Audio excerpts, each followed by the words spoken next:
Willurai, boo boo,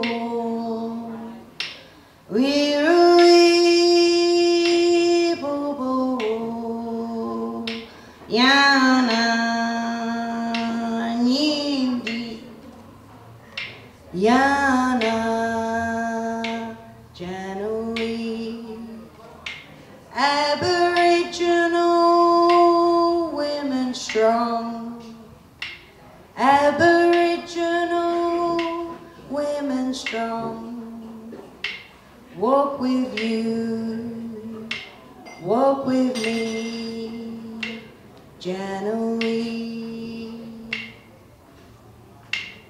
I'd like to acknowledge the artists that are in the exhibition: Mervyn, Karla, Dickens, Blak, Willurai, Kirkbright, Munkimuk, Elaine, Pelot, Syron, and Leanne, Tobin. The individual stories and of families and of community, of what happened on this ground, and of the tracts of the Sydney lands, of what we now call Sydney.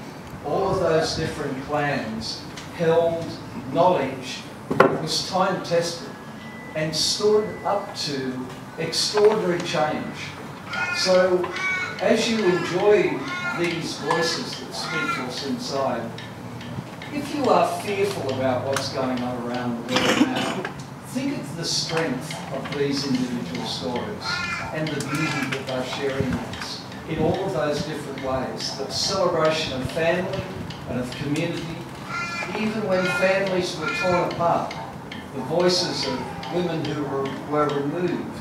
And if you put on the headphones and have a chance to listen to individual stories of those that were plucked from their mother or father's arms when they were babes or young children, to people that were put into what was then the state's removal systems, the great white protectors wanted to shatter culture and dispossess the people who are the custodians of this land.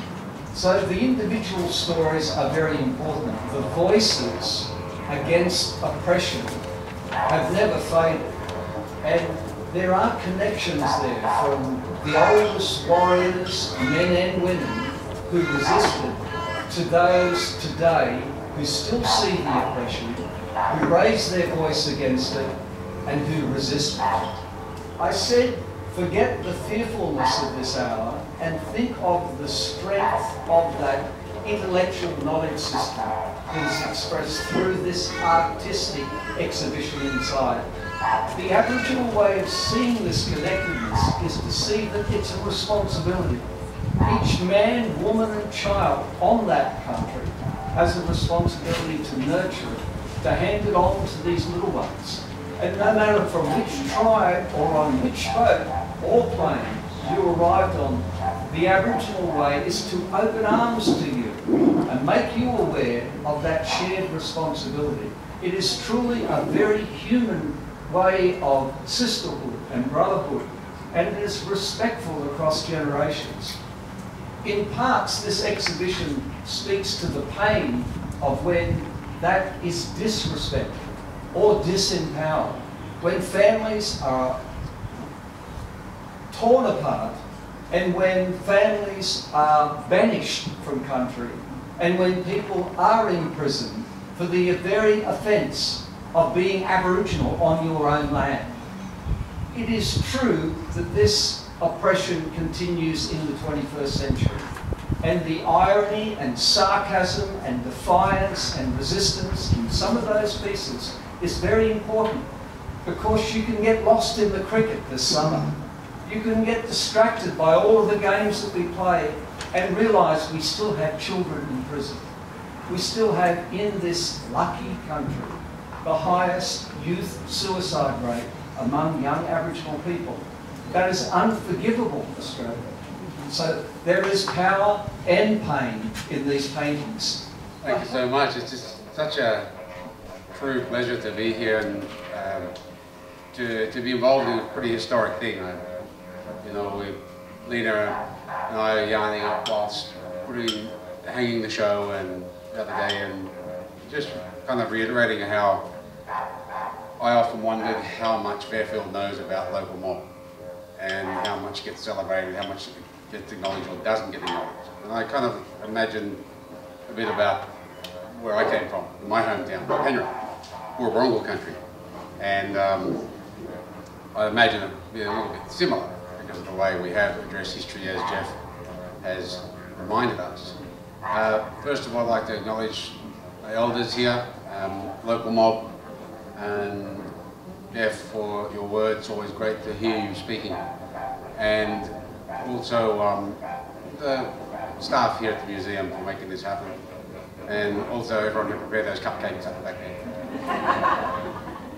there. It's just a tremendous thing when you think about that knowledge of local area, and it doesn't take too much for everyone to learn about that. And coming from a mixed heritage like I did, and from a distinct family that prevented the acknowledgement of my black family for years, it's just that same old thing that we keep hearing about, coming out of an era that was somewhat unrecognised and moving into this beautiful era where we are, where we're doing things like this. And it certainly didn't happen in our forebears' time. So that's what makes it a great privilege to be part of this show and to be able to also bring everybody together here today for this occasion. It's just so touching to bring an element of local history through the beautiful collaborators and artists that I'm associated with here today. And may I just say, Elaine, it's so proud for me to have you in this show and have your hard work over the course of the last couple of decades exhibited here, because I think for a long time that has really need to be recognised. So I'm really glad that we had the actual honour to be able to go through your photographs, your box, which was quite extensive. The box arrived here from Karla. And so just amazing looking at those times. And I guess in winding up, one of the most important things about, particularly if I do focus on your commitment in this show, is the reminder of how important it is for mob to turn up for protests. And even in the last decade of living in Redfern, I've seen protests dwindle. There was a time, if you all remember, where Linda Burney was at the head of most protests, yeah? And so this is slowly waning. And that to me is sad, and it's something that I try to encourage upon the young fellas today, to say, you know what, our elders fought so hard for us to be where you are today, and to be able to have the rights that we have. And so when they held the protest, we got to stop seeing just Green Left Weekly people and the hairy hippies from uni. We've got to get more black fellas up there as well. And so that to me is a big proud thing, seeing your work in there. And also having a local mob here is a very special thing, direct representation. And once again, thank you so much for inviting us to be a part of this. And Lena, you've done a tremendous job in the past couple of days getting this all together. These quilts tell the stories of our past and present, and they hold lots of memories, be it sad or happy. Developing the quilts was a special time for the women. We put all the material on the table and everybody got up and chose what they wanted to work with. And as they chose their material and the colours and their resources, what they did was they actually went back to the table and sat at their seats and they started to tell their stories. And it was just, I just felt so privileged to be there at that time, to hear their dreamings and how important their life, their Aboriginal culture is to them, and how they've actually, wherever they've come from, they've brought it to where they live today and still live it in an urban environment. To actually have the Aboriginal people bring their non-Aboriginal friends along and join in doing some of our arts and crafts. So it's starting to spread the word about we're not all disadvantaged, we're not all not educated. We are willing to actually share what we've got with everybody, and that's not unique to just those groups. What we've also done is gone out to Prairie Wood High School, and we've done basket weaving classes with the kids at the school, and we had something like 62 kids that came along and did the basket weaving. So we shared our ancestrally skills with the children, because what Guntawang wants to do is to you know, get out there and educate the children of today's society to let them know that we, the Aboriginal people of this area, can be a resource in the community and also do good things. So I hope you enjoy the display that's down there. There's a lot of tears and laughter that went into those quilts. I was born in the year of 62, just another child born into the Aboriginal race. Sometimes loathed, sometimes hated. As I grew up, there was one person that stood out to me. He was a tall, black man. He had gentle eyes and beautifully gentle hands. He was always busy and often away, but to me, he was just my pop. I remember sitting in rows of chairs, so many, watching him up on the stage, talking in his loud voice, waving his strong hands. Was he famous? I didn't know. To me, he was just my pop. As I grew older, I come to learn of his fight for our people. He changed the lives of me and many others. Now I am so proud to be an Aboriginal woman. I understand he made me who I am today. Strong, proud and forever grateful. He's always in my heart. Herbert Stanley Groves, fondly known as Bert, President of the Aboriginal Progressive Association. He was a man on a mission, he was a man with a cause. But to me, he was just mine. Thank you very much. Aboriginal life, always filled with songs of history, laws and customs. No mystery, white man found a happy, healthy people, and it took 50 years to civilize us off the land. First Fleet officers catched up on publishing fees, mixed fact, observed with biographies. Captured, examined, kept the slaves. They were killed if we misbehaved.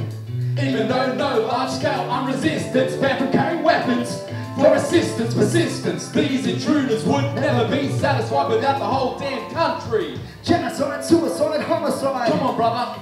Our people have been taken on a death ride. Rather die than live in degradation, displaced past, forced assimilation, stolen generation, separation, no consideration or reconciliation.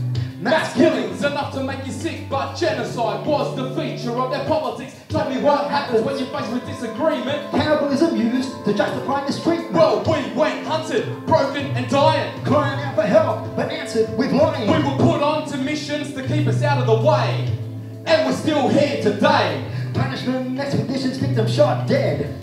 The killers got paid for our heads. Those alive chained in groups of 20, no dignity, just sold into slavery. Generosity, not part of the philosophy, turned from a threat into a dying curiosity. Black man never did to the white man what the white man has done to the black man, understanding his plan. Exclusion for more rights, to keep us out of mind, to keep us out of sight. Too easy to claim mistreatments in the past. Come on, brother. That they forget fast.